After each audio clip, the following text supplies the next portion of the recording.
Bu videoda Telegramda qanday qilib bot ochish va aynan o'sha ochilgan bot orqali Telegramga kirishni o'rganasiz. Ya'ni hech qanday nomersiz oddiy bot profilga Telegramga kirish. Qanday qilib deysizmi? Like bosib, foydali ma'lumotlarni o'tkazib yubormaslik uchun menga obuna bo'lib, qo'ng'iroqchani yoqib qo'ying. Birinchi bo'lib Telegramda mana bu botga kirib olamiz. Bot Fazer, ya'ni bot Father deb yoziladi. Shuni yozsangiz chiqadi. Botga start bosamiz. Mana botni username. Keyin botga start bosganimizdan keyin mana bu new bot degan tugma chiqadi. Shuni bosamiz. Va endi botga nom kiritamiz. Misol uchun test uchun deb qo'yamiz.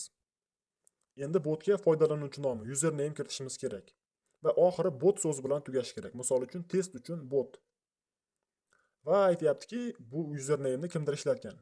Hech kim ishlatmagan user yozishimiz kerak. Misol uchun test uchun pastki chiziqcha bir bot. Va buni ham kimdir ishlatgan. Umuman hech kim ishlatmagan nom topishimiz kerak va mana ochildi. Endi mana bu havola orqali Telegram botimizni ko'rishimiz mumkin.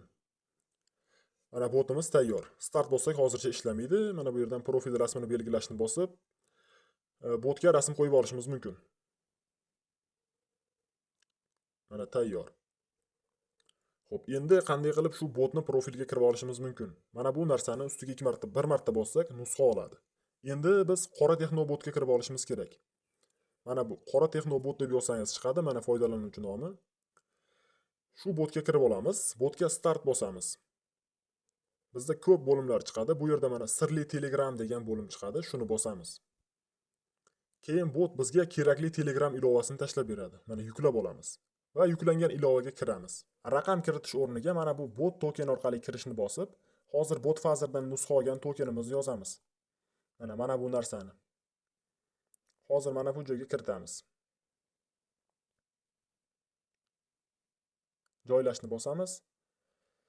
Va mana qarabsizki, endi biz botni profiliga o'tib oldik. Mana ochildi. Hech qanday nomersiz Telegram profili ochdik, ya'ni bot. Endi bu botdan biz hech kimga yoza olmaymiz. Ular bizga avval yozsa, keyin biz ularga javob qaytarishimiz mumkin. Agar qiziq bo'lsa, kommentariyada yozib qoldiring. Telegramda botni ishlatishni, botga har xil komandalar berishni ham o'rgatib qo'yaman. Kanalimda bundan da yana foydali videolar bor.